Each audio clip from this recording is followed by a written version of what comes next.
이 피터 드러크가 태어나서 죽을 때까지 이 전체 과정을 추적한 건데, 이렇게 성 넘겨보시면 여러분들이 잘 아시는 분들도 만날 테고 처음 보는 분들도 굉장히 자주 만날 겁니다.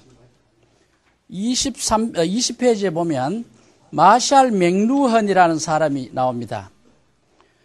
그 다음에 피터 드러크의 집을 요셉 호프만이라는 사람이 지었는데, 나중에 설명을 하겠습니다. 이분은 구스타프 클림트와 같이 분리파 운동을 같이 했던 사람이고요. 그 다음 쭉 넘어가시면 25페이지에 보시면 그 구스타프 말르가 나옵니다. 피터 드러크의 할머니가 구스타프 말르의 지휘로 그 피아노 연주를 한 적이 있는 그런 집안입니다. 그래서 대단한 집안이다라는 얘기는 아닐 테니까 뒤로 쭉 넘어오시면, 그 다음에 28페이지, 9페이지 보시면 드러크가 활동하던 당시에 그 유태인 가문으로 굉장히 유명한 철학자가 하나 있었는데, 그 프리드리히 비트겐슈타인, 루드비 비트겐슈타인 가문입니다. 근데 이 비트겐슈타인하고 이 히틀러하고 어릴 때 그 학교를 같이 다녔대요. 그런 인연이 있었는데 나중에는 그 굉장히 박해를 당하고, 박해당한 이유가 뭐냐 하면 유태인이 늘 그 반에서 이제 공부 잘하고 자기는 공부를 못하고 그런 열등감의 발로였다라는 이야기. 근데 이 비트겐슈타인의 누나가 마르게르테라는 사람이 있는데, 이 마르게르타의 초상화를 구스타프 클림트가 그립니다. 근데 여러분들 지금 한번 생각해 보십시오. 우리나라 최고의 화가가 어떤 사람의 초상화를 하나 그렸다. 얼마쯤이면 될까요? 근데 그 초상화가 뮌헨 미술관에 있습니다. 저 일부러 제가 구스타프 클림트의 그림은 주로 그 비엔나의 그 벨베데르에 있죠. 그 키스 같은 거는 아예 반출이 안 되죠. 우리나라에서 구스타프 클림트를 간혹 이렇게 전시하는데 보면 그 키스 대표적인 건 안 나오고, 여기 말하는 비트겐슈타인의 누님은 뮌헨 미술관에 있습니다. 근데 이제 이 사람이 29페이지, 30페이지입니까? 여기 불도점 30페이지에 그 모습이 30페이지에 그림이 모습이 있고, 근데 비트겐슈타인이 워낙 천재여가지고 한때 방황합니다. 그때 이제 이 누님이 비트겐슈타인을 불러가지고 너 천재이니까 집 하나 만들어봐라.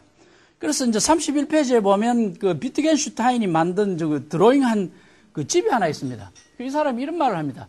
남들은 철학이 굉장히 어렵다고 하는데 세상에서 제일 어려운 거는 건축이더라. 저 이순조 회장님 와 계시는데 정말 이건 종합적이거든요. 그래서 여기 한번 가보시면 그 비엔나라는 것이 바로크 시대의 건축물로 구성된 바로크 도시의 전형적인 도시입니다. 그런데 이렇게 아주 그 현대적인 집을 지었어요. 여기 요즘에 이제 불가리아 문화관이 사용을 하고 있고 그리 하던데, 그 다음 쭉 넘어가시면 여러분들이 문학에 관심이 있으면 토마스 만이라는 사람을 거쳐갈 수가 없습니다. 1929년 그 무렵에 노벨상을 받은 부텐부르크 하우스, 부텐부르크 일가라는 글을 쓴 그 토마스 만, 레마르크, 이런 사람들과 같이 가고 드러크가 그런 사람을 멀리서 숭상을 했죠. 그런 얘기들입니다. 나머지 부분은 이 책을 이 자동차에서 이렇게 뒤편에서 이렇게 보시면 굉장히 빨리 읽을 수 있습니다. 남들은 읽고 나서 참 빠른 시간에 읽었는데 참 재밌었다 그런 얘기를 하고요. 그 다음에 이제 드러크 얘기는 사실은 적고 182페이지에 잠깐 보시면 2차 대전 때 유럽을 구한 사람은 아이젠하워입니다. 근데 아이젠하워를 발탁해가지고 쓴 사람이 누구냐면 조지 마셜 장군입니다. 근데 조지 마셜 장군은 나중에 노벨상도 받았죠. 근데 이 조지 마셜이 아이젠하워를 발탁하고 그 당시에 가장 또 유명한 장군이 아닌 조지 패턴 장군입니다. 그 전차 군대를 끌고 갔던 사람이죠.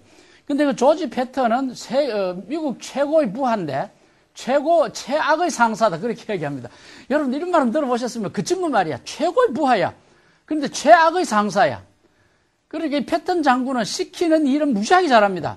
근데 혼자 뭘 맡겨놓으면 무조건 실수를 해요. 그러니까 사람을 밑에 사람을 뽑았을 때 이 사람이 참모로 일을 잘하는지 리더로 일을 잘하는지 그걸 파악해야 되지. 쭉 성공해왔다고 무조건 쓰게 되면 마지막 단계에서 이루어진다는 것이죠. 그리고 어제 지난주에 얘기했나요? 아이젠하워도 장군일 때는 무지하게 성공했습니다. 근데 미국 대통령이 되어서는 실패한 대통령으로 지금 이해되고 있습니다. 아주 온화하고 멋진 대통령이죠. 그러나 대통령은 온화하고 멋져서 되는 건 아니거든요. 성과를 이루는 자리죠. 자, 그런 얘기들이 나오고 있습니다. 그리고 이제 드러크가 쓴 231페이지에 보면 드러크가 소설을 두 권을 썼습니다. 드러크와 문학 얘기할 때 제가 말씀드리겠는데 이 드러크를 처음 만났을 때 우리 딸내미를 이화여대 4학년 때고 해서 데려가서 그 딸내미가 사인을 받고 했는 그런 책이어서 제가 집어넣었고요.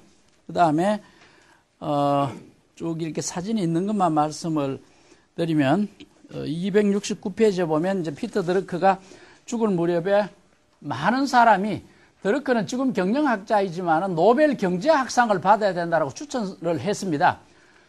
근데 이제 드러크와 같은 시대에 그 경제학을 했던 로널드 코스가 1992년인가 뭐 이렇게 노벨상을 받았죠. 근데 이제 워낙 그 학문적인 폭이 넓어가지고 노벨상을 못 받고 미국 최고 민간인이 받을 수 있는 게 자유메달상입니다. 그거를 이제 조지 부시 대통령한테 269페이지에 보면 받았고요. 270페이지에는 오늘 뭐 이 얘기를 조금 하겠습니다만은 드러크의 부인 도리스 드러크 사진이 있는데 드러크 교수가 95세에 쭉 돌아가시고 그때 도리스 드러크가 92세인가 그랬습니다. 지금도 살아 있으니까 거의 한 97세, 8세 뭐 이렇게 되어 있겠네요.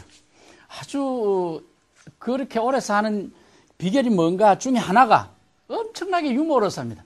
이 처음에 우리나라에 한번 2006년에 오셨는데 도리스 사모님 혼자 나오는 거예요. 아무 부축하는 사람도 없이. 그때 벌써 3살인데 혼자 오셨냐고.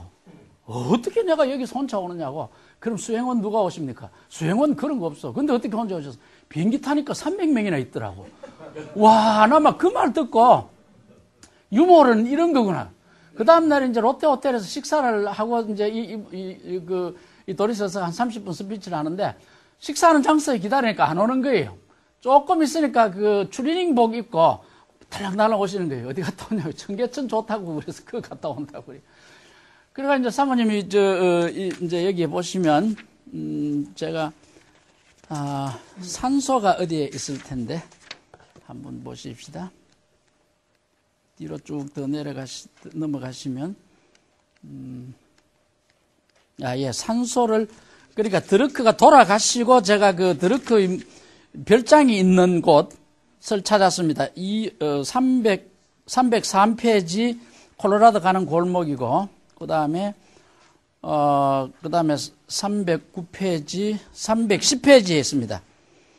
그게 이제 그림이 작습니다만은 그 콜로라도에 있는 작은 뭐라 그럴까요? 오두막집, 카테지 같은데 여기를 이제 가족들이 자주 모이는 그 별장이 하나 있습니다. YMCA가 관리하고 사설인데 별장 이름을 산소라고 이렇게 지어놨어요. 나중에 또 설명을 한번 올리겠습니다만은.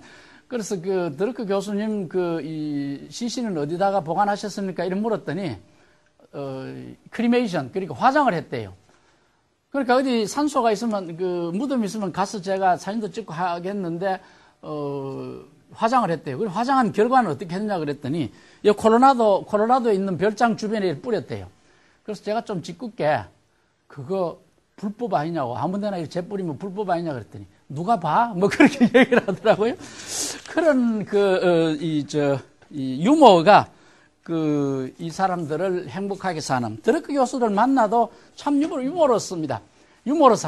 처음에 92년인가 겨울에 추울 때 만났습니다.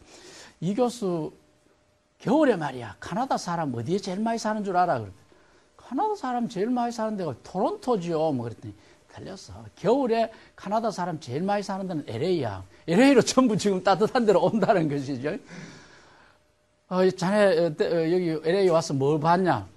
그래서 그 폴 게티 뮤지엄 봤습니다. 이 사람은 답을 주는 게 아니고 질문을 해요. 첫 주에 얘기했던 것처럼. 그것을 보니까 어때? 와, 폴 게티 뮤지엄은 정말로 볼 거 많은데, 물론 그 가짜 그림이 있고 뭐 좀 시끄럽습니다만은, 거기에 입장료가 없습니다. 아주 참 그 위에 올라가서 보면 몇 시간 앉아서 보면 행복합니다. 거기 식사하면 더 행복하고요. 그 밑에 정원 이렇게 따라 내려오면 참 사진 찍을 것도 많고. 근데 선생님 거기 가니까요 굉장히 다리도 아프고 불편하고 그래 말이야. 문제는 박물관에 미술관에 오는 사람은 우리 이순조 회장님 뭐 잘 아시겠지만 한번 생각해 보시죠. 박물관에 미술관에 오는 사람 누가 오는지 알아? 주로 할머니가 손자 손녀를 데리고 오는 사람들이 많아. 근데 그 사람은 앉아 쉴 곳이 필요하고 먹을 것이 필요한데 박물관 설계하는 사람은 젊은 남자가 해. 이게 젊은 남자가 하니까 지가 쉴 곳은 만들어 놓지 않는다는 거죠. 그래 보는 사람은 컨슈머와 카스토마는 할머니, 시간 있는 우리 같은 늙은이 자주 쉬어가면서 해야 되는데 베르사유 궁전에도 그 처음에는 냄새가 되게 났다 그러죠. 화장실이 없었다는 거 아닙니까 그 당시에. 그래서 저 나무 밑에 가가지고 이렇게 치마가 이런 걸 가지고 나무 밑에서 이렇게 누고 해서 나무가 뭐 무성이 잘 자랐다 뭐 그런 역설적이도 있는데 그러니까 저 젊은 기사들이 멋지게 하느라고 휴식 공간을 잘 못 만들어 놨다는 것이죠. 그게 드러크 이야기입니다. 참 사소하지만은 굉장한 아이디어를 가지고 있는 그런 분이었다는 얘기입니다. 그러면 프린트물 보고 하겠습니다. 여러분들 그 DVD는 두 개 다 댁에 가셔서 한번 보시면 특히 제가 그 2004년에 만들었던 거는 우리말로 되어가 있어서 굉장히 좋습니다. 한 가지 말씀드릴 거는 이 드러크는 정말 평범했습니다. 지금 생각하기에 저보다 나을 거 별로 없고요. 머리도 더 좋았던 것 같지도 않고, 뭐, 집안도, 물론 또 뛰어난 집안이죠. 그러나, 그렇게 강조할 만한 집안은 아니었던 것 아닌가 하나 그런 생각을 합니다. 그런 정도의 집안이면, 세계적으로 다 접할 수 있는 사람이었다. 그런 얘기입니다. 그런데 이 사람이 수명이 길었습니다. 거의 뭐 96세에 한 달 정도, 며칠 모자란 정도로 살면서, 그것도 건강하게 살았기 때문에, 뛰어난 기억력을 가지고 메모했던 것을 뒤에 테스트 오브 타임, 자기가 관찰하고 자기가 했던 말을 테스트 오브 타임, 시간이 지나면서 그걸 검증을 해봤다는 것이죠. 그래서 내가 틀린 거는 틀렸다고 얘기하는 것이 이 사람의 큰 장점입니다. 그리고 해를 거듭하면서 내 말이 옳았다라는 걸 알고 죽었다는 것이죠. 여러분들 늙은이들이 왜 말이 많은지 압니까? 책임을 안 지니까 그렇습니다. 죽기 되고 죽어버리면 그만이잖아요. 네가 했는 말 죽어버렸는데 뭐 얘기했어. 근데 드러크는 30대, 40대 했는 말이 죽을 때까지 따라다닙니다. 역시 옳았어. 이렇게 되는 거죠. 그래서 이제 제가 제목을, 이 책 제목도 그렇습니다. 원래 합스부르크 제국에서 부시의 미국까지. 이 합스부르크 제국을 일으킨 사람이, 여러 사람이 있지만 마리아 테레지아. 그리고 마리아 테레지아에서 한 5세대 후에 요셉 황제, 프란츠 요셉 황제 이렇게 부르는데 이 프란츠 요셉 황제의 와이프가 그 유명한 엘리자베스 시시죠. 근데 뭡니까? 배 허리 둘레가 얼마죠? 강면 교수님 아세요? 엘리자베스 시시 허리 둘레. 한 25cm, 30cm. 평생 그러다가 타이트하게 묶고 있다가 나중에 배를 타다가 무정부주의자한테 칼 맞아가 죽는데 이 벨트가 하도 타이트하게 해가지고 자기가 칼 맞은 것을 몰랐대요. 그런 에피소드가 있는 정말로 여러분들 비엔나에 가시면 제일 인기 있는 여자가 시시입니다. 엘리자베스 시시 꼭 한번 보시면 참 아름다웠고 그런 분이었습니다. 비엔나에서 유럽 탈출까지 1909년에 이 사람이 태어났습니다. 그러면 1909년 같으면 1차 대전이 일어나기 전이고요. 오른쪽에 있는 집이 드러크의 생가인데 언제 우리가 이 프로그램이 한 원장이 잘 운영하셔서 좀 오래되어가지고 한 팀이 되어가지고 비엔나에 간다면 이 집 앞에서 우리 한번 사진 찍어도 좋습니다. 요제프 호프만이라는 사람이 설계한 건데 비누베르크를 시작을 했는가 그렇죠. 이 빈 공방을 시작했고 발트 그로피우스가 이제 그 뒤에서 이어서 했고 정말 건축 역사를 공부하게 되면 요제프 호프만이 오토바그너 다음 세대니까 오토바그너가 누구냐 하면 지금 서울역 우리 지금 리노베이션 하는데 그걸 설계한 사람이고 비엔나에 가면 클림트 이상으로 유명한 사람입니다. 근데 드러크 집 위에 가면 이 포도밭이 지금도 있습니다. 그 옆에 있는 성당도 있고요. 그러니까 이 드러크 집 주변은 오스트리아 비엔나에서 아주 유명한 포도 산지입니다. 이제 그런 환경에서 태어나서 자랐고요. 그래서 이제 27년까지는 비엔나에서 삽니다. 그러니까 8살까지. 근데 이제 아버지는 오스트리아의 고위 공무원이었고, 나중에는 장관까지 지냅니다.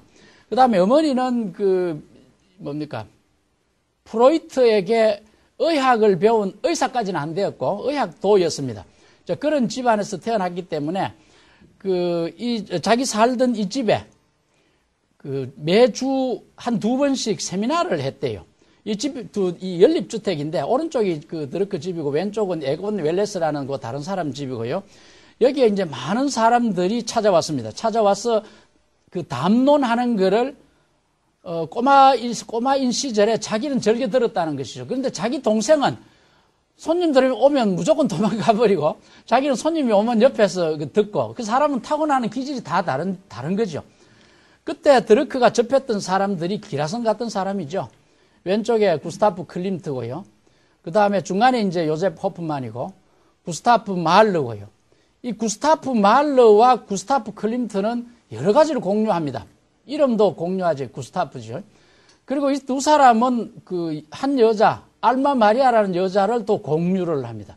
그리고 비엔나 사람들을 두고 이 두 사람들이 인기 경쟁을 하고요. 이 두 사람이 시내 나가면 비엔나 사람들이 모두 예의를 갖추었다 그래요. 우리나라 정명훈 씨가 길 가면 알고 예의를 갖추는 사람이 몇 명 있을까요? 한 번은 제가 보스턴에서, 와, 거기 정말 감명스럽습니다. 보스턴에 프라카드 붙이는 곳에, 우리는 이자크 펄만이 여기에, 지휘하러 오는 것을 자랑스럽게 생각합니다. 그 플라카드로 붙여놨더라고요. 플라시도 도밍고가 LA 필인가 지금 총감독으로 갔을 때도 환영한다는 플라카드를 길에다 쫙 붙여놓더라고요. 우리나라에 모르겠습니다. 서울시향 건물이 다 되고, 정명훈 씨가 첫 지휘를 하는 그날에 어떤 플라카드를 붙일지 잘 모르겠습니다만은 그런 생각을 한번 해봅니다. 그 다음에 제일 밑에 왼쪽에 있는 사람이 경제학을 하는 사람은 무조건, 최대의 숭배자입니다. 프리드리히 하이에크죠. 이 하이에크는 자유주의 경제학의 아버지입니다. 정부는 경제에 절대 간섭하지 마라. 정부는 점점 더 독재적으로 갈 수밖에 없다. 그러니까 모든 경제 활동은 개인에게 맡겨라. 그리고 사회주의라는 것은 절대 행복한 나라를 만들 수가 없다.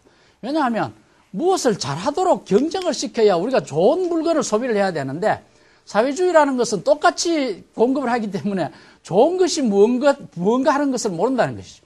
무엇이 좋고 나쁘고 하는 것을 결정하는 게 뭘까요? 대통령이 정하는 게 아니잖아요. 가격이 정한다, 이런 얘기죠. 여러 가지 물건 중에 좋은 것은 가격이 높아지기 때문에 그 가격의 기능으로 맡겨야 된다고 주장하는 겁니다. 간단히 말하면. 그 하이에크의 약간의 선배인 사람이 중간에 왼쪽에서 밑에서 두 번째 있는 조지프 슌페트입니다. 이 슌페트에 대해서는 제가 또 공부를 하고 있는데, 이 슌페트는 혁신이라는 말을 굉장히 유행을 시켰습니다. 그러니까 혁신이 경제를 움직인다는 건 누구나 인정했습니다. 그런데 토지 노동 자본은 생산의 내생 변수로 본 겁니다. 이때까지. 그런데 혁신은, 전쟁은, 여러분들 전쟁이 경제에 굉장히 영향을 주죠. 근데 그 전쟁을 늘 카운트하지는 않습니다. 일기 배추값이 굉장히 영향을 줍니다.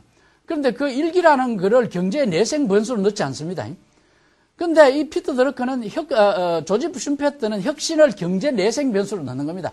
토지, 노동, 자본, 기술, 혁신, 이거는 경제 내부에 돌아가는 거야. 이렇게 넣는 겁니다. 케인즈는 그거를 혁신을 내생 변수로 안 봤습니다. 제가 하는 얘기는 그냥 쭉 넘어가시면 되고요. 그 다음에 오른쪽은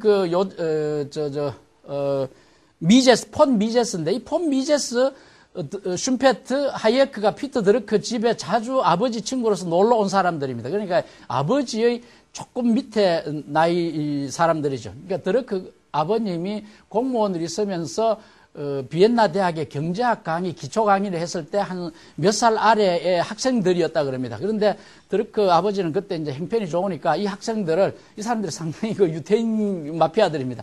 집에 데려와가지고 먹여주기도 하고, 일자리도 주기도 하고, 뭐 그렇게 마피아 서클을 만들었던 거죠.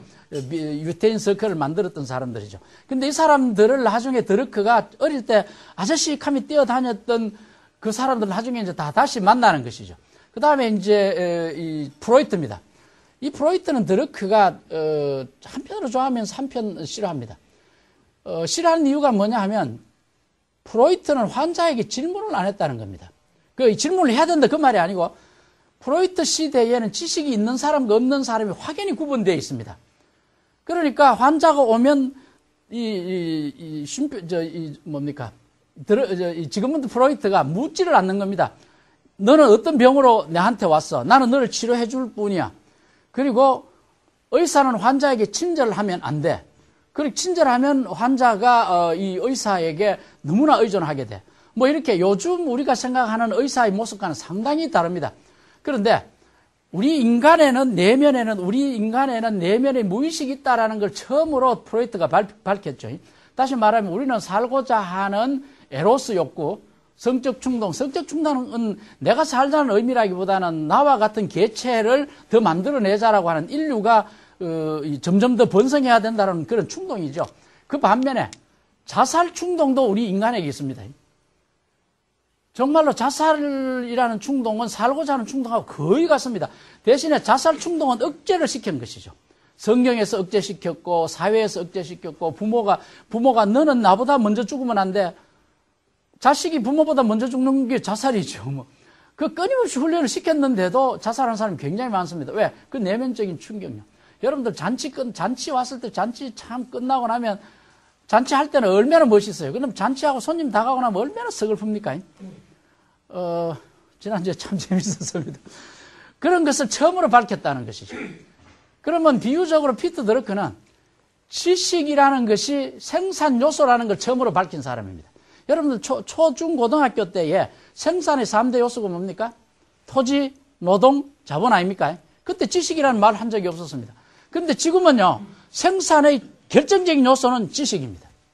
지금 제가 이렇게 강의하는 거 지식이죠. 제가 강사를 꽤 많이 받습니다. 의사의 지식에 대해서 여러분들이 그 치료비를 주는 것이지, 청진기 대주고 너 수고했다고 주는 거 아니잖아요. 그런데 우리가 과거에 한 100년 전만 해도 땅이 많은 사람, 열심히 일하는 사람, 토지와 노동에 대한 대가로 쌀값을 줬다고요. 지금 쌀값이 저렇게 폭락하는 이유가 뭐냐 하면 토지와 노동의 원가가 싸져버렸다. 그런 얘기입니다. 그런 얘기들을 앞으로 좀 섞어서 한번 말씀드려 보겠습니다. 이 피터 드러크는 정말로 우리 인간은 유태인이었지만은 영국 국교회 신자였습니다. 그러니까 앵글리칸 처치 신자였는데 제가 이 드러크에게 매료된 것이 부수지 말라 이런 얘기입니다. 부수고 죽이지 말라 그런 얘기입니다. 좌파라는 거는 인기를 얻기 위해서, 그러니까 피라미드 사회 아닙니까? 왕이 있고 노예가 있습니다. 피라미드 사회 아닙니까? 그러면 밑에 하층민들일수록 세상이 부셔져야 자기한테 찬스가 오는 겁니다. 그러니까 무조건 부수는 겁니다.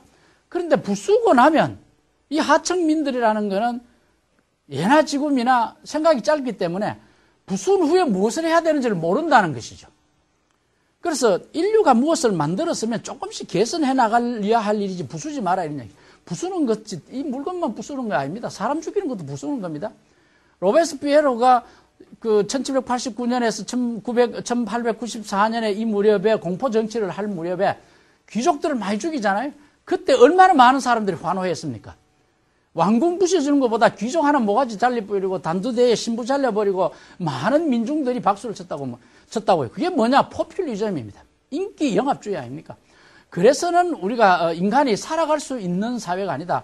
결국 보수주의라는 것이 인류의 지혜가 조금씩 쌓여가는 것이고 피를 흘리지 않는 사회가 되어야 된다. 지금 우리는요, 피를 흘리지 않는 경쟁을 하고 있습니다. 머리 경쟁을 하고 있으니까요. 그래서 한국이 창의력 교육이 필요하다는 말은 그런 얘기입니다. 우리가 작은 5천만으로 1억 넘는 일본, 15억이 넘는 중국 사이에 끼어 있어가지고 얼마나 몸뚱이를 열심히 일해가지고 따라내겠습니까? 머리를 쓰라 이런 얘기죠. 이제 그런 상황에서 피터 드러크는 자원이 가장 없는 나라인 한국이 이렇게 선진국 대열로 간 거는 지식을 가장 잘 활용했다고 얘기하는 것이죠. 그래서 그거를 제가 프로이트하고 비교를 해서 설명을 드리는 겁니다. 이 드러크는 젊은 시절에 한번 보십시다. 키에르케고르,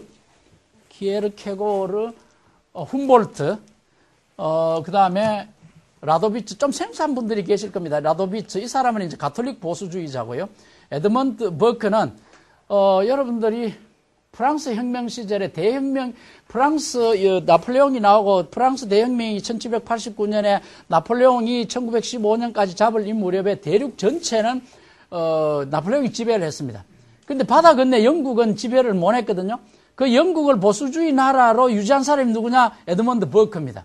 그 다음에 그 수상은 피터였고요. 그 다음에 이제 나폴레옹이 몰락하고 나서 이 비엔나 체제를 확립한 사람이 메테르니히입니다. 이 메테르니히는 누구냐면 키신저의 스승입니다. 직접 그 선생이 아니고 키신저가 메테르니히의 견제와 균형 이론을 이 외무부 장관 할 때 전 세계적으로 한 나라가 지배하는 것이 아니라 견제와 균형에서 다 같이 싸움 없는 평화를 유지하자라는 걸 메테르니히가 처음 시작했죠. 그 다음에 이 월트 베젓이라는 사람은 영국의 법학자이면서 영국의 지금 이코노미스트 잡지를 창간한 사람입니다. 알렉시스 토크빌, 미국의 민주주의라는 책을 쓴 프랑스의 귀족 자제인데 미국에 가서 몇 달 있으면서 미국이 앞으로 가장 성장할 것이다라는 걸 발견을 합니다. 왜냐하면 유럽은 옛날로 돌아가자는 생각을 하고 있을 때 미국은 앞으로 가자는 생각만 했다는 거죠. 왜냐하면 미국은 돌아갈 왜 가격이 없잖아요. 돌아가면 영국으로 돌아가는 수밖에 없는 거죠. 그거 참 중요한 겁니다. 지금도 우리는 옛날에 좋았으라고 하는 사람 굉장히 많습니다. 물론 박정희 대통령, 이승만 대통령 참 잘했죠. 그런데 저는 박정희, 이승만 대통령 높이 평가하지만 그 시대로 우리는 돌아갈 수는 없는 겁니다. 이게 드러크의 보수주의입니다. 일단 되돌아갔으면 그건 퇴보다 만들었으면 개선해가 끊임없이 좋아야 되지 되돌아가지 말자 이런 얘기죠.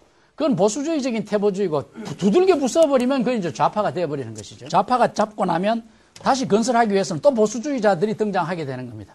그럼 시간만 낭비하는 것이죠.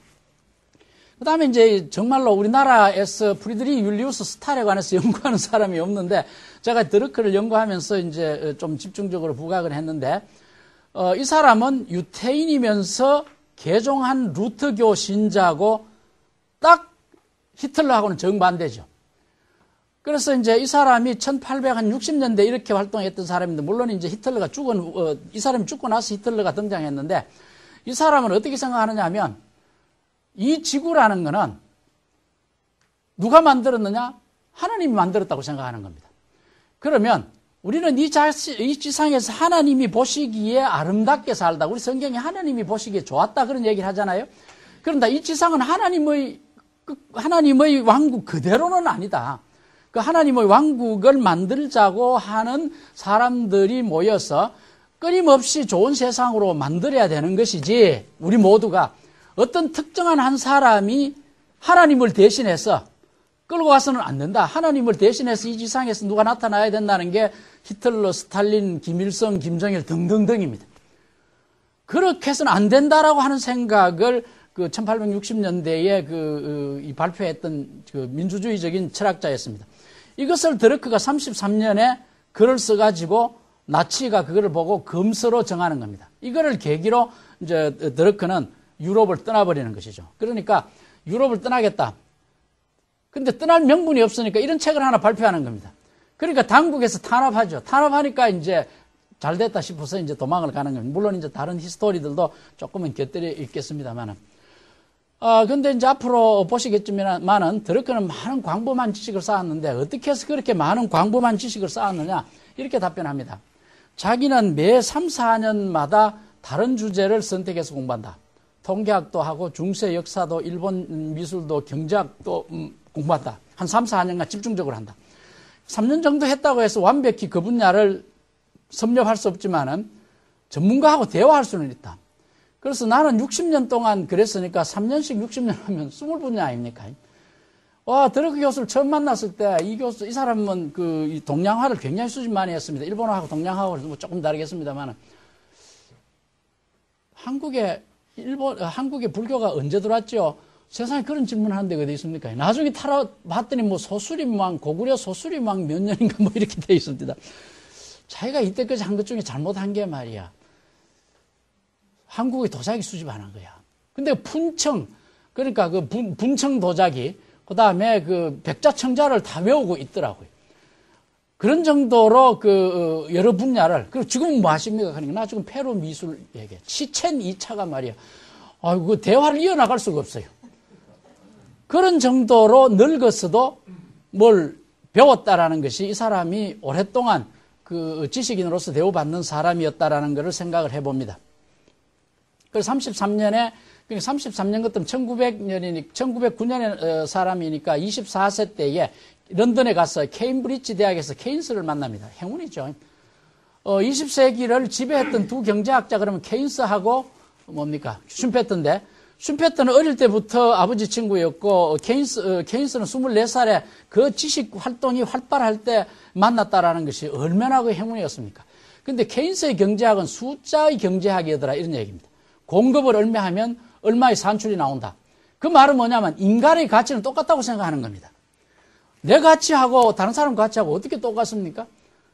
이 사람 한 분 쓰는데 1시간에 10,000원인데 내가 어떻게 10,000원 꼭 받아야 됩니까? 그게 10,000원씩 받아야 한다라는 것이 전통 경제학의 생각입니다. 토지 노동 자본 아닙니까? 그런데 드러크는 차츰 인간은 다르다. 인간은 자기 적성에 맞는 곳에서 생산성을 내어야 하기 때문에 생산성이 높은 사람은 더 받아야 된다고 생각을 하는 겁니다.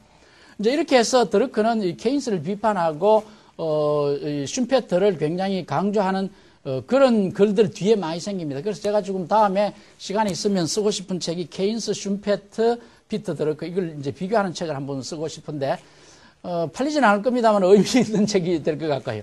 근데 도리스 슈미트는 프랑크푸르트 대학에서 이 피터 드러크가 강사를 했어요. 그때 이제 기자로 있으면서 히틀러도 접견하고 뭐 그렇게 했는데 그건 또 뒤에 얘기하겠습니다. 도리스 슈미트가 자기 밑에 제자였는데 그저 뭐 똑똑한 여학생 정도였다는 것 뿐인데 우연히 37년에 한 4, 5년 후에 런던에서 만났다는 것이죠. 그래서 이제 그런 외로운 곳에서 만났으니까 이제 이 결혼을 하게 되는데 이 드러크 쓴 소설에 이런 게 나옵니다. 이 도리스가 자기 하숙집에 이제 이 드러크를 한번 초청을 했어요. 그때 도리스 어머니가 도착한 거예요. 그래가지고 도리스가 당황해가지고 창고에다가 이제 드러크를 숨겨놨어요. 그래가지고 그 추운데 이제 뭐 그렇게 됐어요. 그리고 이제 어머니가 돌아다니면서 너 그놈 새끼 따죽도 만나 그러고 막 길길이 뛰는 것이죠. 머릿속으로 한번 생각해 보십시다. 도리스는 쾰런의 부유한 가문의 딸입니다. 독일 여자입니다. 그런데 피터 드러크는 망하는 오스트리아의 초라한 젊은입니다. 그러니까 일본 재벌의 딸과 초라한 한국 남자가 이제 붙은 겁니다. 그러니까 일본 어머니가 와가지고 너 그 조선직 만나 그러면 막 그 얘기하는 상황입니다. 그러니까 드러크가 이제 숨어 있고 또 드러크 집안은 우리도 오스트리아가 이렇지만은 우리도 괜찮은 집안이야. 네가 그렇게 프랑크 대학에서 박사를 했고 하니까 너는 앞으로 말이야 제국의 위대한 관료가 될 거야. 그런데 네가 뭐 독일 아가씨하고 사겨 양쪽 집안에서 다 지금 사달이 나 있는 그런 집안입니다. 그러니까 이제 뉴욕 런던 중심에서 이제 그 며칠 후에 만나가지고 이 도리스가 피터 내 미안하다 그런 상황이 벌어져서 그러니까 이제 아이 뭐 그럴 수 있지. 그때 지나가던 그 웨이트가 1937년입니다. 젊은이 사고 쳤군. 내가 잘 아는 병원이 있어. 뭐 그런 이야기가 나오는 겁니다. 이게 이제 이 사람이 소설에 나오는 얘기. 그래가지고 이 두 젊은이는 저 아가씨가 무슨 소리 하느냐 뭐 그런 얘기들. 그 다음에 이제 37년에 두 사람이 결혼하고 뉴욕으로 갑니다.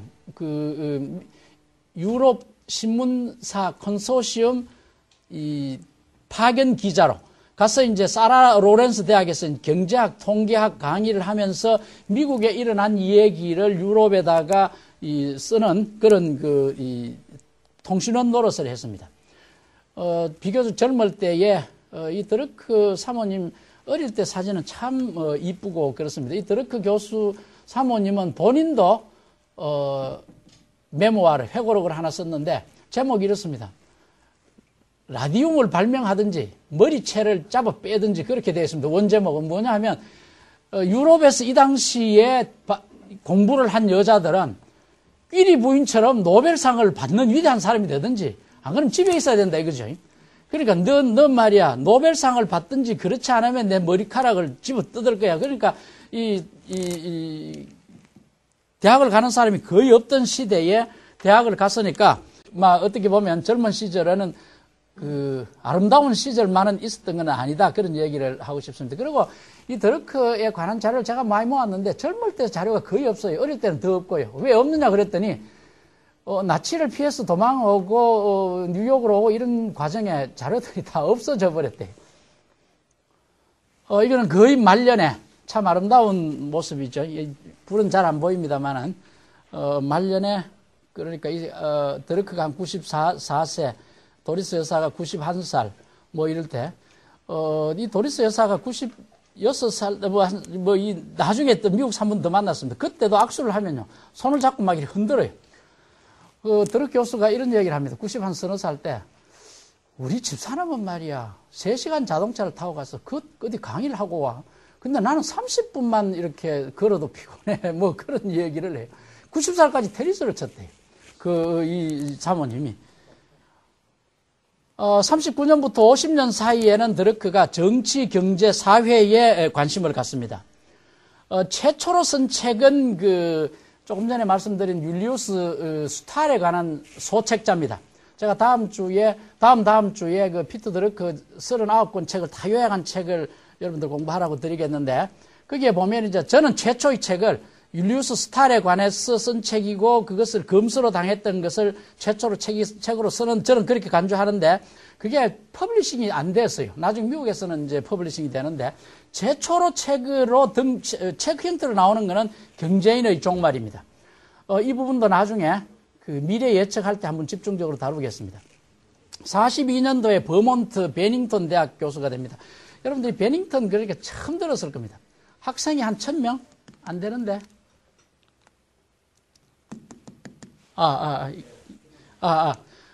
이 버몬트에 제가 한번 갔는데요. 미국 가시면 여기에 잘 아시는 분들 계실 겁니다. 뉴잉글랜드 지방인데 가을에 가면 정말로 단풍이 멋있죠. 베닝턴 대학은 그저 한 학생 1000명 정도 여기에 유명한 사람들이 교수로 있었습니다. 우리나라에도 오고 한 아주 나이 많은 이 발레리나가 누가 있죠? 아니 외국 사람으로. 그러니까 이사도라 duncan 다음에 유명한 발레리나가 있는데 마사 그라이엄이 여기에 있었습니다. 그래가 이제 드러크하고 마사 그라이엄하고 거의 같은 무렵에 학생들을 어떻게 하면 잘 키우겠느냐. 그러니까 학생 하나를 두고 사회과학, 자연과학, 인문학, 예술하는 사람이 다 가르쳐 주니까 이 미국의 작은 대학, 저는 미국의 강력한 힘은 미국 시골에 있다고 생각을 합니다. 그러니까 미국 큰 대학, 참 우리 강미영 교수님 좋은 대학에서 미국 큰 대학에서 공부하셨지만은 거기는 대량 교육에 가깝습니다. 근데 이 버몬트에서 굉장히 많은 학생들을 가르치고 본인도 사유적으로 아주 고도의 사유를 하게 되는 그런 행복한 생활을 합니다. 그리고 이제 43년에 GM에 대한 컨설팅을 하기 시작하고요. 43년이고 GM이 망한 것이 2008년이니까 거의 한 60년 후에 GM이 어떤 상황에 밝혀질 것이다라고 하는 것을 컨셉트 오브 코퍼레이션에서 쓰는 겁니다. 그러니까 기업의 조건이라는 것은, 기업의 개념이라는 것은 기업은 그때부터도 지역에 있는 그 지역사회에 해야 할 역할이 있다. 지역사회가 기업을 키우듯이 기업도 지역사회에 공헌을 해야 된다라는 얘기를 하는 겁니다. 그런데 대부분의 기업인들은 기업의 성장만 생각한다는 것이죠. 폐수를 흘려보내든지 지역의 주민들한테 월급을 너무 짜게 준다든지 이렇게 해서 기업은 크지만은 지역사회를 피폐하게 하는 수도 있다 그런 얘기죠. 근데 거꾸로 해야 된다라는 그런 이야기들. 물론 우리나라에 히로카즈라는 분이 있었습니다.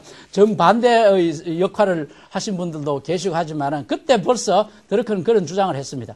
그래서 GM에 대한 컨설팅 결과가 기업의 개념이라는 책으로 등장을 하는데 이것이 드러크가 쓴 1936년이 아니고 46년입니다. 최초의 경영학 저서가 되겠습니다. 그래서 이때부터는 드러크가 경제학자가 아니고 경영학자라는 평가를 받습니다. 그래서 이 책이 나왔을 때 아주 재능 있는 경제학자가 이런 책을 쓰다니 굉장히 비판을 받았습니다. 그 다음에 1950년에 이제 뉴욕 대학교 경영학과 교수로 왔고요. 이때부터 이제 본격적으로 경영학을 가르치기 시작합니다. 이분 기억하시죠? 여기, 폰 미제스. 참 행운이죠. 이 밑에서, 왼쪽에서 세 번째. 이 폰 미제스가 아버지 친구고, 이 사람이 하이에크를 키우고, 하이에크는 다시 드러크를 자기 후배로 생각을 해서 이렇게 참 그 마피아를 형성하고 싶었던지 모를 상황인데, 이 두 사람이 나중에 뉴욕 대학교에서 같은 교수로 있었습니다. 조금 자격은 좀 달랐죠. 미제스는 그때는 초빙 교수였고, 드러크는 이제 경영학 교수였는데, 미제스가 엘리베이터에서 드러크를 만나서 꾸중합니다. 너 경제학자로서 전도 유망하고, 아버지 상황이나 우리 상황으로 봐서, 너는 정말 여기서 클 놈인데, 너 요즘 전환자가 되었다며, 경영학 연구한다며. 그게 학문이야 기술이지. 제가 66학번인데 제가 꼭 이런 상황이었습니다. 벌써 이때부터 한 16년이 지났는데 안병욱 선생님이 그 당시에 그거 하러 올 때 이 교양 과정에 와서 학문의 꽃은 철학이다. 변형윤 선생님이나 조순 선생님은 사회과학의 꽃은 경제학이다. 경영학과 너네들 말이야 돈벌이 기술을 짜지 이렇게 얘기를 했어요. 근데 요즘 전국의 경영학과가 경제학과보다 가타란이 다 높죠. 제가 복수한다 그런 얘기는 아니고 그 사회가 누구를 더 필요로 하느냐 그런 얘기죠. 그래서 드러크가 이렇게 얘기합니다. 선생님, 인간의 행복을 정진하는 것은 물질적 소비 수준을 증대하는 것 아닙니까? 그렇지. 물질적 소비 수준을 증가하기 위해서는 기업의 생산 활동과 구성원의 생산성을 향상하는 데 초점을 맞춰야 되는 거 아닙니까? 그렇지. 그건 경제학이 아니고 경영학 아닙니까? 그렇지. 그래서 저는 생산 현장에서 일하는 인간에 대한 관심을 더 갖고 있기 때문입니다. 여기서 이제 피터 드러크를 현대 경영학의 아버지라는 말이 듣도록 하는 그 근거가 되는 것이죠. 이런 얘기들을 1951년에서 60년, 이 10년 사이에서 이제 이 하나의 사상으로 형성이 되는 겁니다. 그게 이제 경영의 실제입니다. 1954년에 나온 책인데, 이 책에 대해서는 집중적으로 또 뒷시간에 이 얘기를 하겠습니다. 이 무렵에 GE하고 IBM하고 컨설팅을 합니다. 그러니까 이 피터 드러크는 잭 웰치를 컨설팅한 것이 아니고 잭 웰치 전의 회장을 컨설팅한 겁니다. 그러니까 랄프 코디너 이런 사람들을 참 미국의 전설적인 경제학자 이 창업 세대의 CEO를 컨설팅했는데 그 당시에 초급 임원이거나 부장했던 시대에 잭 웰치가 나중에 제일 높은 사람이 되어가지고 스승님 한 수 배웁시다. 내가 이렇게 큰 회사를 하는데 어떻게 조정하면 되겠습니까? 했던 얘기들이 이제 이런 책에서 등장하고 있습니다. 그리고 이 일본이 마츠시다와 마네시다라는 말이 있죠. 마츠시다 고노스케는 독창적인 것이 없고 마네시다가 흉내내다 아닙니까? 남의 것을 흉내내는 것이다 이런 말을 합니다. 그 흉내내는 게 굉장히 중요합니다. 최근에 밈이라는 개념이 있는데 남의 것을 보고 자꾸 자기 것을 하고 또 이렇게 뒤로 넘긴다. 우리가 애를 낳는 것도 나하고 똑같은 걸 모방스러운 걸 만드는 거 아닙니까? 여러분들이 선배나 멘토를 배우는 것도 그렇게 모방하는 거 아닙니까? 일본은 전쟁에 지고 나서 우리가 미국에 졌다. 그럼 미국에 대해서 우리가 거꾸로 배우자. 많은 미국 사람을 데리고 옵니다. 품질의 대가가 누굽니까? 우리 홍 박사님? 에드워드 데밍 아닙니까? 데밍, 조셉 주란 이런 사람을 제일 먼저 미국에서 데리고 오는 겁니다. 그 다음에 그 사람들이 이제 만들어준 게 품질 관리 아닙니까? 그 다음에 이제 피터 드러크를 또 데리고 옵니다. 피터 드러크를 데려와가지고는 훈장도 주고요. 70세 생일도 시켜주고요. 80대에는 드러크가 모은 이 미술품 순회 전시도 해주고요. 그러니까 피터 드러크가 일본 매니아가 되는 것이죠. 그런데 드러크는 일본을 굉장히 또 비판을 합니다. 지난번에 말씀드린 것처럼, 이제 이런 사진도 제가 하나 발견했습니다. 드러크가 저렇게 설명하고 있으면 그 기라성 같은 CEO들이 아주 만족한 표정으로 보고 있는 이런 사진이 하나 있어서 넣었습니다. 훌쩍 뛰었어요. 2009년에 비엔나 회의에서 이제 드러크가 1909년에 태어났으니까 2009년에 그러니까 피터 드러크 탄생 100주년 행사를 비엔나에서 했는데 이때 마지막 통찰이라는 책도 제가 번역해서 여러분들하고 공부를 하겠습니다만 이 책의 저자 엘리자베스 하스 에드사임, 그다음 미시간 대학의 C.K. 프라할라드, 그 스위스 대학의 프레드문트 말릭, 그 다음에 노스웨스턴 대학의 필립 포틀러, 이 노스웨스턴 켈로그 대학입니까? 아주 유명하죠. 그리고 독일의 드러크라고 불리는 요즘 우리나라에서 좀 유명하죠. 유피라 씨가 번역하고 해서 작은 강소기업인가 쓴 헤르만 지몬 45명이 피터 드러크는 왜 현대 경영학의 아버지인가라는 이 얘기들을 하게 되는 겁니다. 조금 제가 땡겨서 말씀드리는데 1961년부터 피터 드러크는 토지 노동 자본이 지식이 생산 요소가 아니라 지식이 가장 중요한 생산 요소다라는 것을 퍼뜨리기 시작합니다. 벌써 50년 전에 그런 얘기를 했다고요. 이 61년 같으면 이제 우리나라 같으면 혁명이 일어나가지고 일터로 가져야 할 때입니다. 잘 살아보세요. 일하러 가자. 몸뚱이로 좀 더 일하자. 할 그 무렵입니다. 그때 이미 몸뚱이로 일하는 시대는 갈 것이고 머리로 일하는 시대가 올 것이다라는 것을 쓰기 시작한 겁니다. 외로운 시절이었죠. 그러면서 10년씩 지나가면서 자기가 했던 말이 점점 더 실현되는 것을 보았던 것이죠. 어떻게 보면 참 행복한 사람이기도 하고요. 64년에 결과를 산출하는 경영인데 제가 이렇게 번역을 했는데 출판사에서는 창조하는 경영자로 번역을 했습니다. 이 일본식 번역입니다. 청림 출판사에 나왔는데 이 책 정말로 좋습니다. 64년도 책인데 지금 읽어도 마케팅 하는 사람이 지금 읽어도 어떻게 고객을 발견하느냐는 얘기들을 여기서 하고 있습니다. 다시 한번 정리하겠습니다. 기업의 목적은 고객 창조입니다. 고객이 없는 기업 있을 수 없습니다. 이건희 씨가 등장해서 처음 했다는 말이 지금 우리가 먹고 사는 이 제품은 10년 후에는 없을 것이다. 그런 얘기입니다. 그러니까 삼성이 고객이 없으면 삼성이라는 것이 없어지는 것 아닙니까? 제가 지난주에 얘기했는 것처럼 제가 어릴 때 연탄공장 사장 얼마나 부러운지 모르겠어요. 그 사람 없어져 버렸어요. 우리 아버지가 하던 연탄공장 내가 세계에서 최고로 만들어야 되겠지라고 했던 그 아들도 없어져 버렸습니다. 그러니까 연탄의 고객이 없다라는 것이죠. 그런데 기업은 고객 창조가 목적이다. 정말로 좋은 얘기죠. 고객을 창조하기 위해서는 마케팅과 혁신을 해야 된다.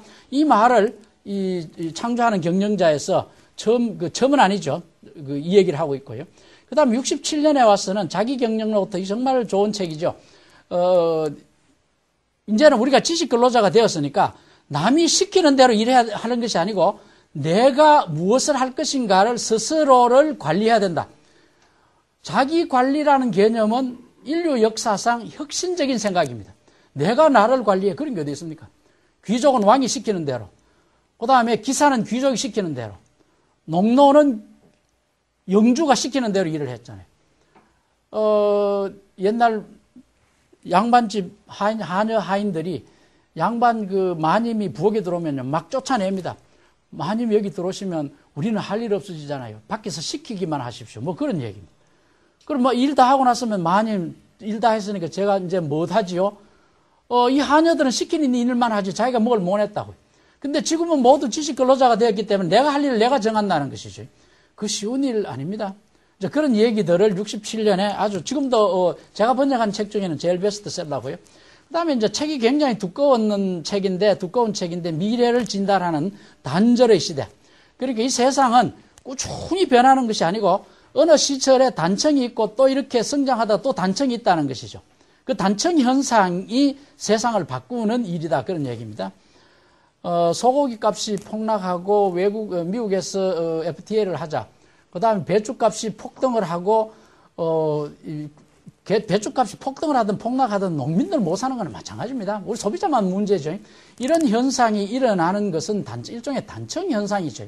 그 단청을 걷어내버리자라는 것이 그 지역 FTA를 하든지, 그 다음에, 지구 전체를 WTO를 하든지라는 것인데, 그런 얘기들이 여기에서 등장하고 있습니다. 참 다 읽기는 어렵지만은 굉장히 좋은 책이다라는 걸 말씀드리지 않을 수가 없습니다. 그 다음에 이제 드러크는 70년대부터 80년대까지는 경영학과 인문학이 접목되는 이야기들을, 그리고 노동자라는 순수한 의미의 노동자는 없어졌다. 노동자도 생산성이 높아져 가지고 저금을 하게 되었다.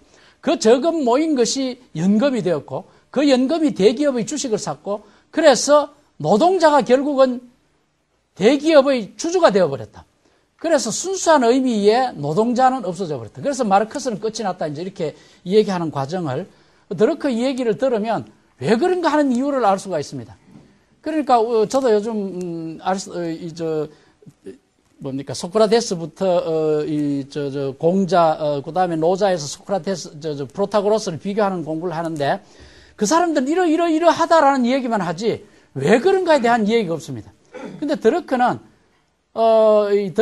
서양 동양 고전을 확 꿰고 있다고는 얘기하지 않지만은 컨셉은 딱 잡고 있습니다. 그 나중에 또 한번 설명을 드리겠는데, 이 드러크는 결론이 이렇다면 그 원인이 무언가라는 것을 가르쳐 줍니다. 그것이 우리가 배울 일이죠. 그런 그 방법을 배워서 우리도 통찰력 있는 삶, 그 다음에 선결력 있는 CEO가 되어갈 수 있다라는 생각을 제가 하는 겁니다. 클레아몬트 대학이고요. 오른쪽에 집이 드러크의 지금 그 마지막으로 살았던 집입니다. 그러니까 차경식의 정원이라든지, 그렇지 않으면 일본 어디 교토에 있는 그 무슨 사원이죠? 그런 걸 보면 자연을 그대로 이렇게 축소해 놨는데, 이 영국식 조경은 그냥 뭐 잔디밭처럼 랜드스케이프 가든 해놨죠. 또 그런 식으로 이렇게 만들어 놨어요. 그러니까 아마 그런 느낌을 젊을 때의 생각은 많이 달라졌지만 보는 것은 잊을 수 없었다 하는 생각을 한번 해봅니다. 관심 있으면 언제 한번 더 가서 같이 한번 즐겨도 좋겠고요. 71년에 이제 드러크는 62살에 뉴욕 대학에서 정식 은퇴하고 클레아몬트 경영대학원에 옵니다. 그래서 드러크 교수 보고, 우리나라식 사고죠. 선생님 명성이면 더 좋은 데로, 뉴욕 대학에서 더 좋은 데로 갈 수 있을 텐데 왜 캘리포니아 클레아몬트 작은 데로 왔습니까? 물었더니 하버드 대학에서 내한테 4번이나 오라고 했어. 그런데 하버드 대학은 틀렸어. 왜? 우리는 말이야, 경영학자니까 컨설팅을 해야 되는데 하버드 대학은 컨설팅을 못하게 하게 돼. 그래서 하버드 대학은 포기했고, 그러면 또 그 주변에 있지 않습니까? 그래도 우리만 하느라가 말이야, 뉴욕의 겨울을 견딜 수가 없어 해. 그래야 캘리포니아의 그 따뜻한데 관절이 조금 안 좋으니까 그걸 캘리포니아 클레아몬트로 왔다는 거죠.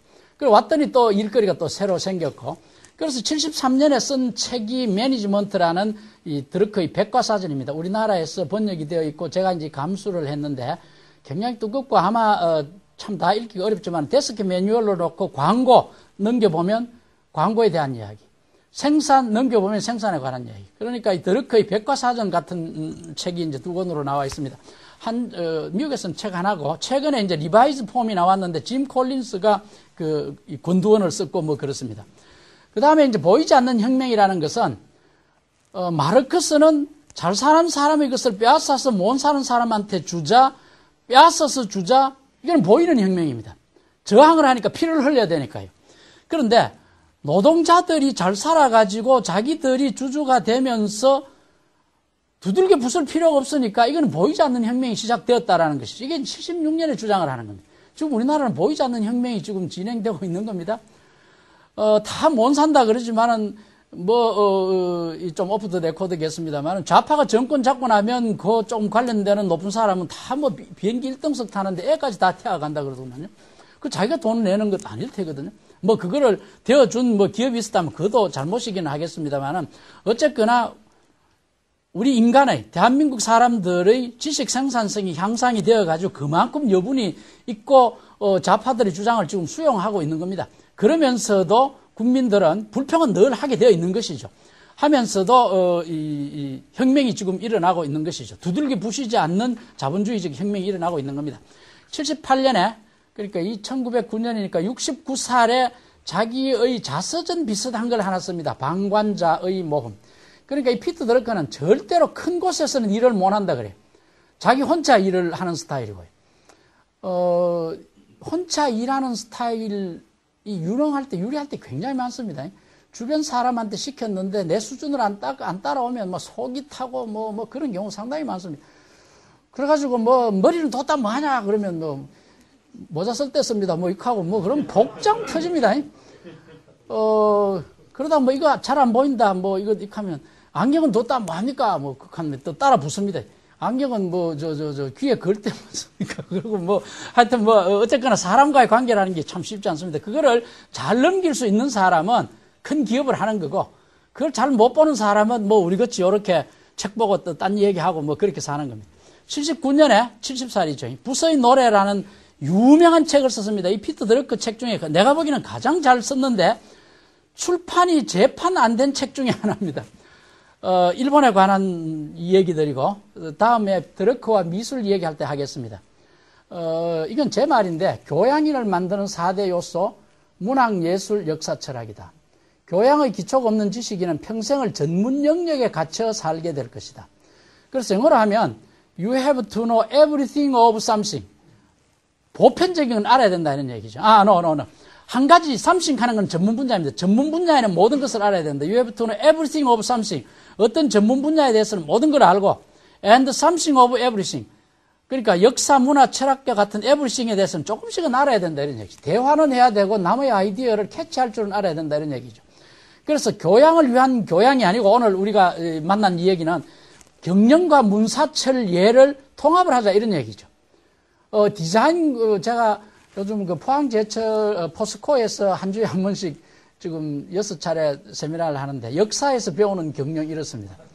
그러니까 철에다가 디자인을 입히자, 철에다가 그 컨셉트를 입히자, 뭐 이제 이런 얘기들까지 나오고 있습니다. 그래서 이제 경영과 문사철예. 경영이라는 건 뭐냐? 인류가 물질적으로 좀 잘 살자는 겁니다.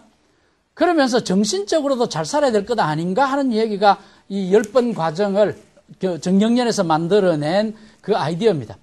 드러크는 그걸 매니지먼트 as social function and liberal arts. 여기에 돈을 많이 벌어서 메센 하시는 분들이 참 많습니다. 그런 인연으로 우리 이렇게 이제 공부를 하는데, 그분들의 삶이 이런 삶이죠.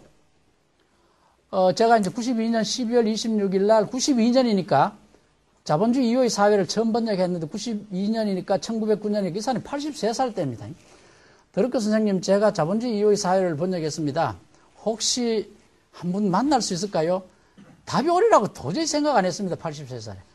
그냥 크리스마스 다음 날은 나 일 없어. 올 수 있으면 와. 뭐 이런 팩스가 왔어요. 그 딸내미 데리고 LA에서 그 루트 66번. 제가 언제 한번 미국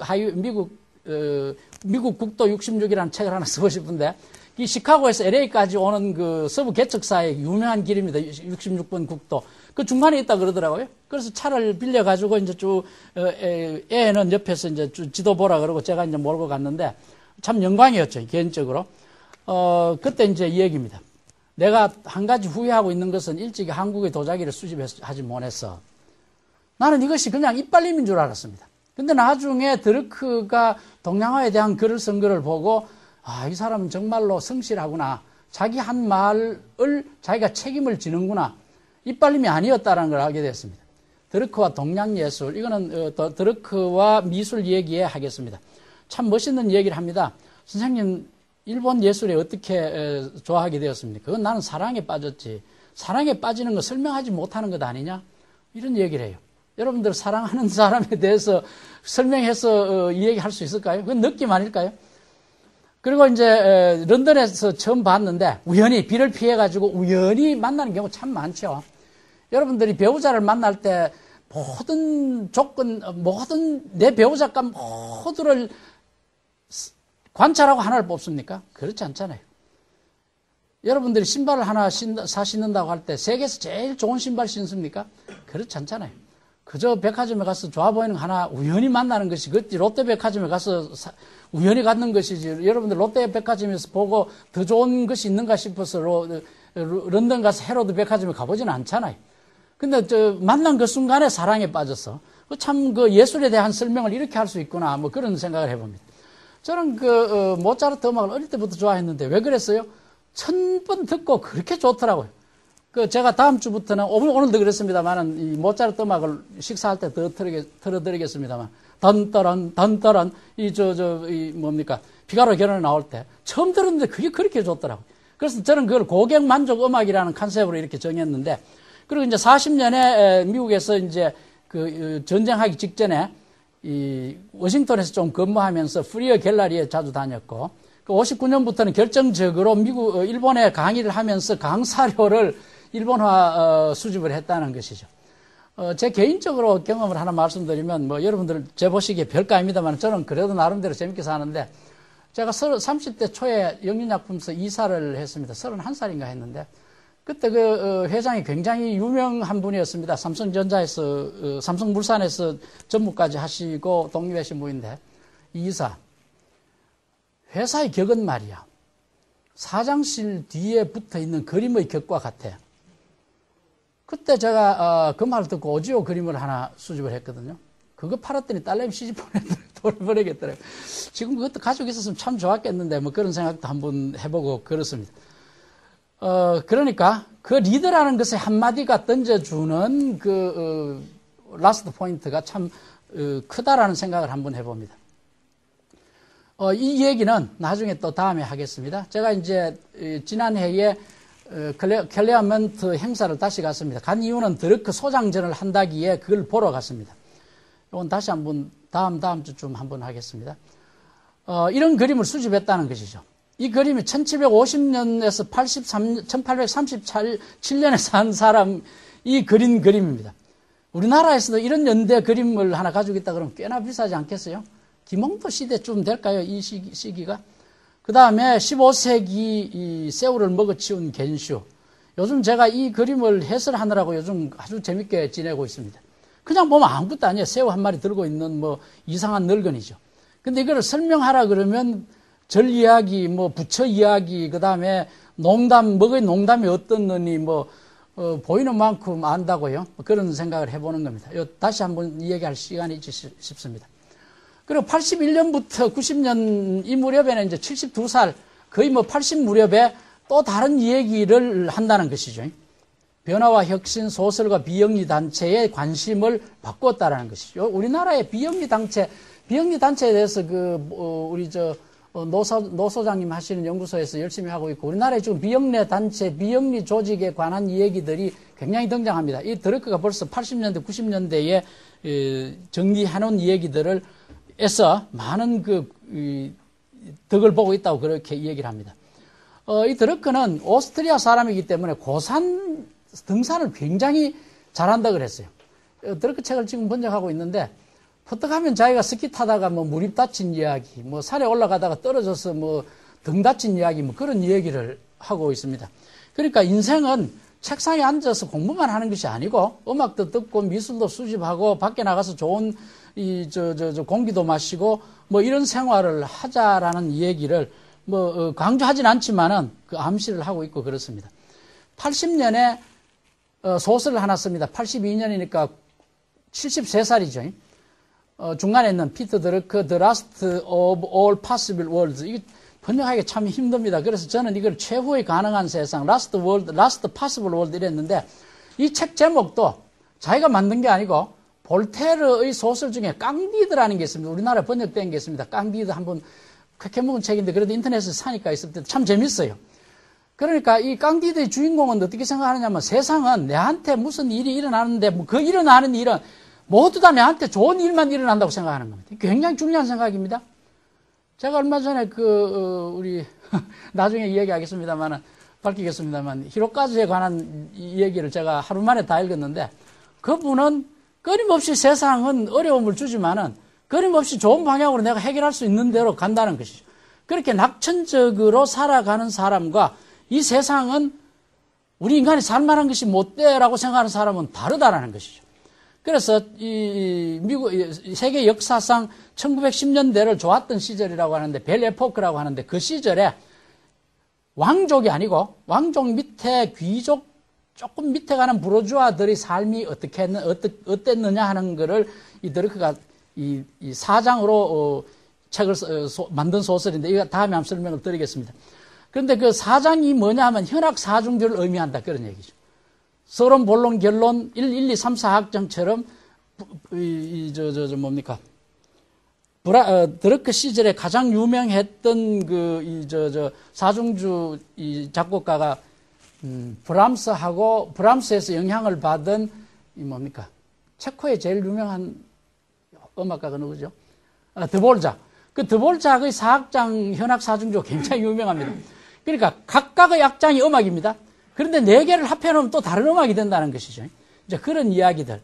그 다음 두 해 후에 Temptation to do good, 제목이 아주 소설 제목 같지 않습니다. 선애의 유혹. 이거는 뭐냐 하면 정확하게 제가 이 소설을 읽고 두 소설을 읽고 출판을 하자 그러니까 이거 출판회가 장사 안 된다고 출판사가 출판해 주려고 그러지를 않아요. 그래서 누군가 스폰서 해주면 제가 이거를 번역해가지고 한번 오디언스는 적지만은 한번 해보고 싶은 생각이 나는데 이게 뭐냐 하면 선한 의도에서 나온 잘못된 결과입니다. 여러분들 선하게 무엇을 해줬다고 해서 결과가 다 좋은 거냐? 절대 아닙니다. 선의 유혹 이건 뭐냐 하면 어떤 교수가 재임용에 탈락합니다. 그래서 탈락해서 그 사람을 어느 다른 대학에 소개를 해줬는데 재임용을 탈락시킨 교수들이 그 총장을 고발하는 겁니다. 왜? 우리가 떨지 않는 사람을 총장 네가 또 다른 데 소개시키잖아. 그럼 우리 권위가 뭐냐? 총장은 가톨릭 신부로서 이 떨어진 사람을 위해서 선한 마음을 했다고요. Temptation to do good를 했다고. 근데 이것이 번져 나오는 이야기는 그것을 직접 이야기할 수 없으니까 총장이 여비사하고 로맨스가 있었다 막 그런 식으로 퍼주는 겁니다. 그러니까 선한 의도가 만들어낸 최악의 결과 이런 얘기입니다. 그거 우리 사회에서 굉장히 많이 봅니다.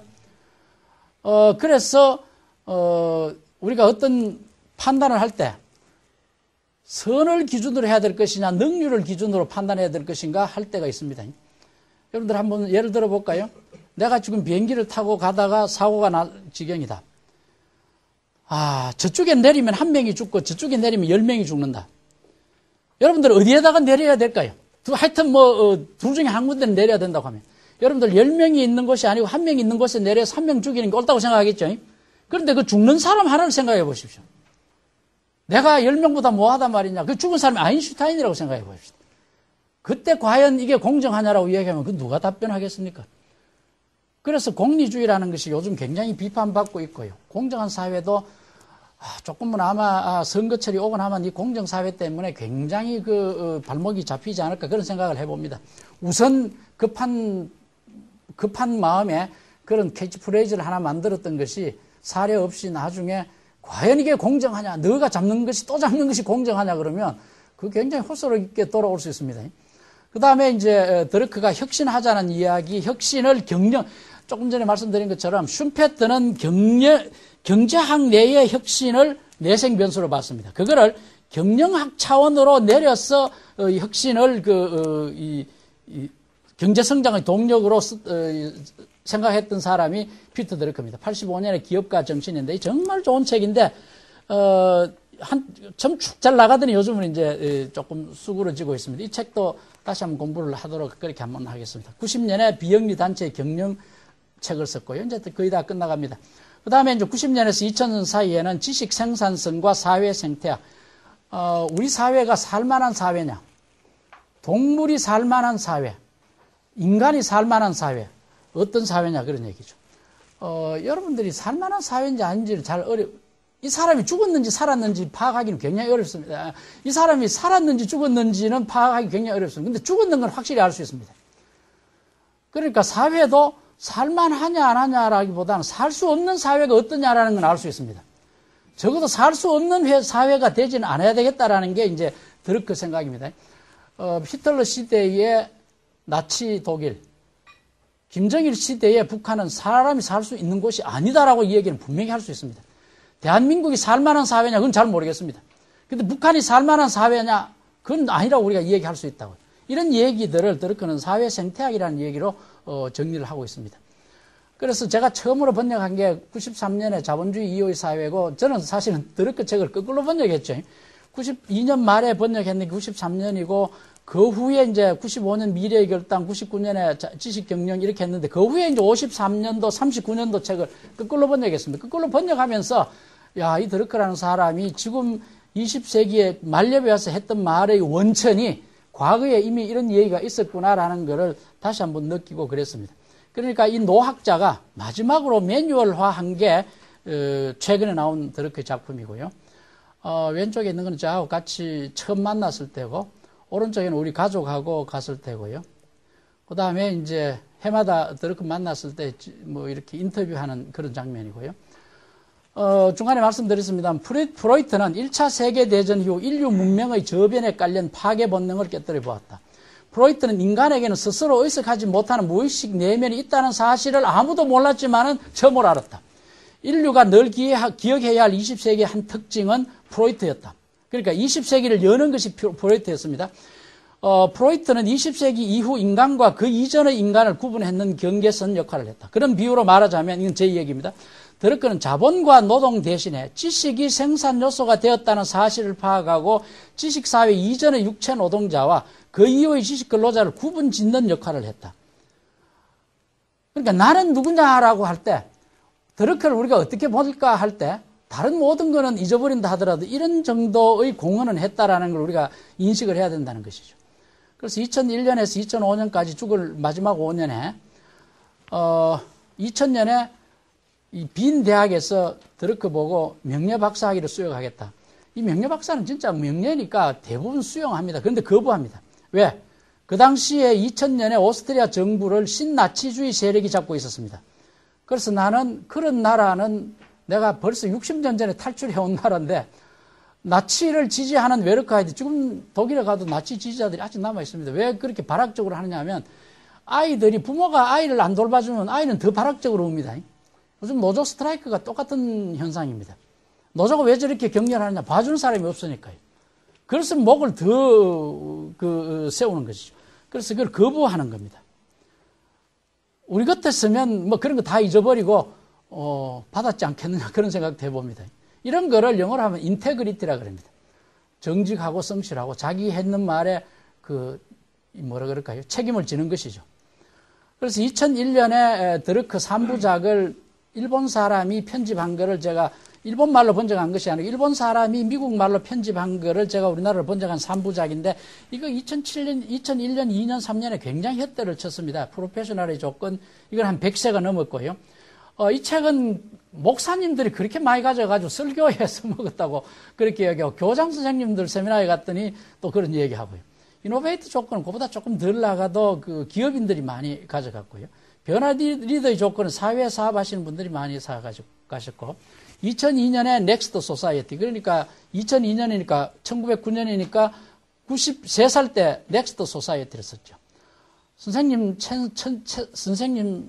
쓴 책 중에 제일 잘 쓴 게 무슨 책입니까? 다음에 나올 책이야. 그래서 이 넥스트 소사이어티 책이 나오길래 아마 이게 끝이구나 생각을 했는데 역시 끝이었습니다. 경영의 지배는 그 전에 나온 책들 중에서 사회 생태학과 관련되는 논문들만 다 모은 책입니다. 물론 이제 새로운 챕터들도 좀 있고요. 참 옳은 얘기죠.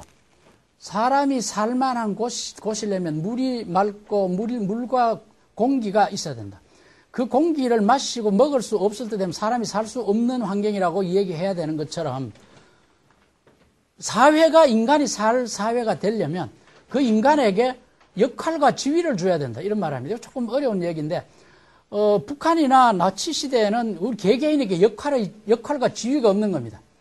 그건 국가가 정해주는 것 아니었습니까? 이제 그런 이야기들을 아주 다시 전체주의가 돌아와서는 안 된다라고 하는, 제가 사실 이런 프로그램도 해보고 싶었던 얘기는 자칫하면 우리나라에 다시 전제군주나 독재자가 등장할 수 있습니다. 독재자가 등장해가지고 그 표 많은 표필리스트한테 여러분들 왜 집이 없습니까? 집 2채 가지고 있는 사람 때문에 없는 거죠. 집 2채 있는 사람 뺏어서 여러분들 주겠습니다. 표 찍으세요. 찍을 사람 많습니다. 그런 얘기를 해서는 우리가 살 수 있는 사회가 아니다라는 생각을, 이런 생각을 우리가 뿌려야 되는 겁니다. 이 드러크는 호칭이 굉장히 많습니다. 작가, 기자, 경제학자, 정치학자, 경영학자, 사회역사학자, 사회과학자, 일본화 수집가. 드러크가 수집한 일본화를 일본에서도 전시회를 했고 미국에서도 전시를 했습니다. 저도 뭐 한 100점, 200점, 제가 이제 누군가가 이제 미술하는 사람하고 만나면요. 자기들이 무슨 작품 있다고 자랑합니다. 그리고 옆에 이제 있다가 이 교수도 그림 좋아하냐고. 그 약이 오를 거 아닙니까? 뭐 그림은 없는데 피카소 한 점이 있습니다. 아, 그러면 조용해요. 조용하고. 그래서 그래서 언젠가는 이재규 컬렉션 이래가지고 뭐 한번 전시회도 한번 하고 싶은데 그렇게는 있을런지 모르겠습니다. 그러니까 미국 사람이 일본화를 수집해서 그거를 해설한 것을 미국과 일본에서 순회 전시회를 할 정도니까 지금 제가 하는 얘기는 그겁니다. 현대 경영학의 아버지 창시자, 그 다음에 박애주의자 드러크는 죽을 때 나에게 부조를 주시려면 어느 고아원에 좀 보내주세요. 참 멋있죠. 그 다음에 사회 생태학자. 제가 제 마지막에 들은 얘기는 I am what kind of title do you want to be heard? 뭐 그렇게 물었더니 I am social ecologist. 뭐 그렇게 얘기를 합니다. 그래서 이 사람이 2005년 11월 11일에 죽였는데 그 주에 난 비즈니스 위크에 The Man Who Invented Management, 비즈니스 위크에 이런 제목으로 났습니다. 그러니까 CNBC에서 6번을 같은 걸 방영했다는 것이 증빙이 되는 것이죠. 위대한 경영학자로 나중에 이제 죽었다는 것이. 그 크는 과정에 뭐 우리도 그렇게 열심히 했고 우리도 그런 책을 읽었고 뭐 다 그리 했습니다. 대부분 사람들이 그렇게 합니다. 그런 역경을 다 겪습니다. 그런데 그 상황마다 그 사람은 이것의 의미가 뭘까라는 걸 생각을 했고 그 다음에 이것이 나중에 어떤 영향을 줄까라는 걸 생각을 했다라는 것이죠. 여러분들이 비즈니스를 하든 어떤 무슨 그 조직을 운영하든지 간에 지금 일어나는 이것이 무슨 의미일까? 한번 생각해 봐야 된다는 것이죠. 단지 지나가는 하나의 패드, 유행인지, 안 그러면 이게 트렌드가 될지, 그걸 한번 검토를 해 봐야 된다는 것이죠. 우리 사회도 그런 일이 굉장히 많죠. 사실 촛불 뭡니까? 쇠고기 카는 그건 트렌드가 될 수가 없는 것이죠. 그런데 트렌드가 될 수 없는 일시적인 거를 우리 정부가 과잉 대응했거나 과잉 대처하는 게 굉장히 많습니다. 내버려 두면 해결될 일이 굉장히 많습니다.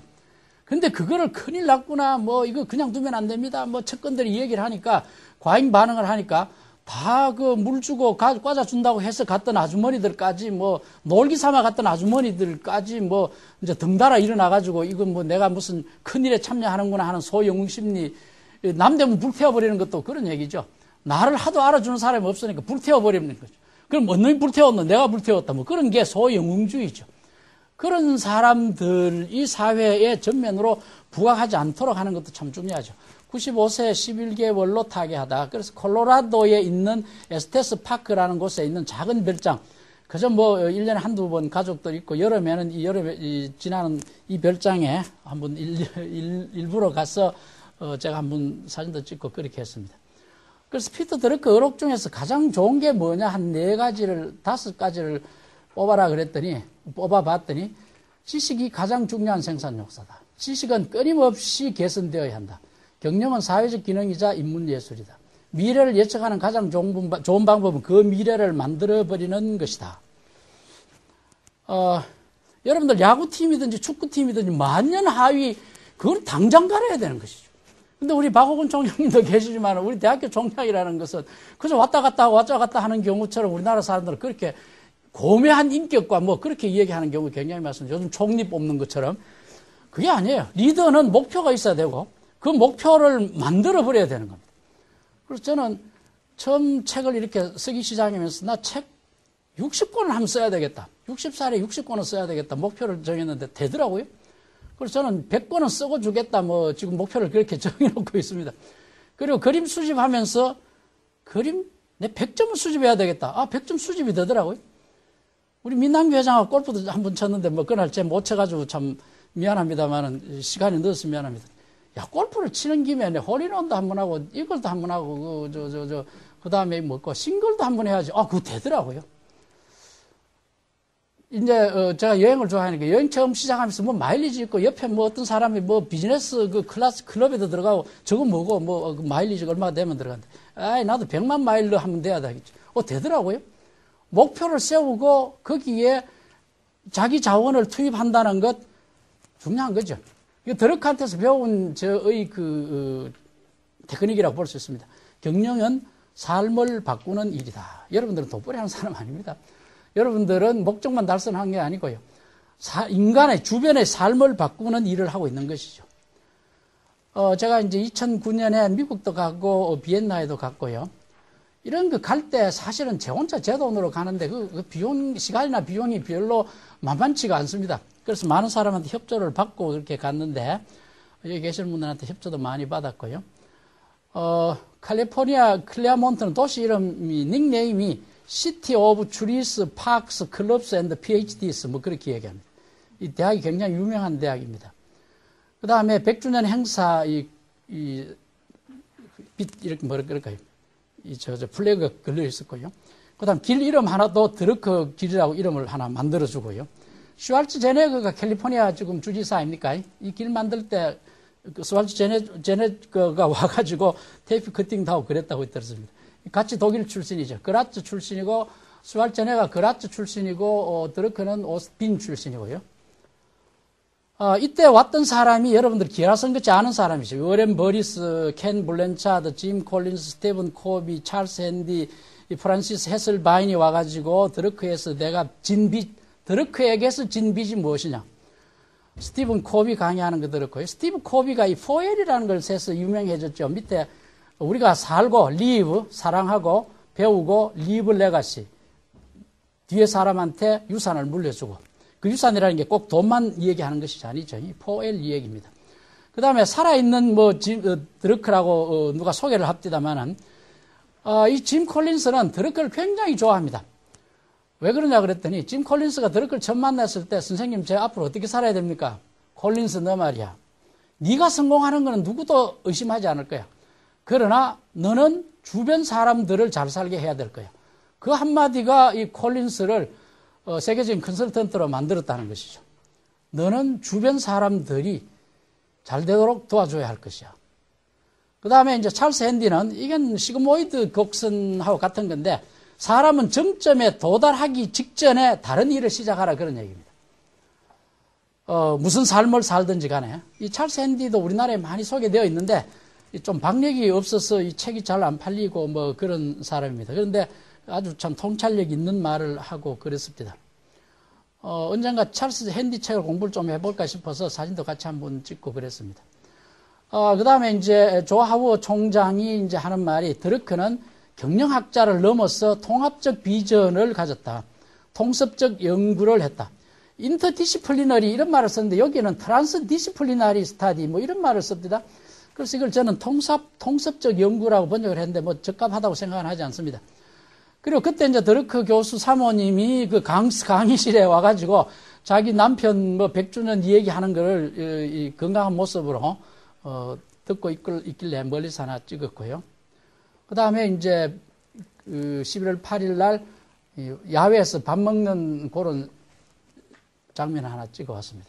그리고 이제 다 끝나고 돌아오기 전에 드러크의 저 작품들을 모아놓은 작은 아카이브 방이 하나 있습니다. 언제 한번 우리 같이 가셔도 재밌겠습니다. 거기 갔더니 드러크 쓰던 타이프라이터 옆에 내가 번역한 그 중간에 있는 게 파란 그 자본주의 이후의 사회라는 책이 거기에 있습니다. 그래서 사진 하나 찍어왔고요.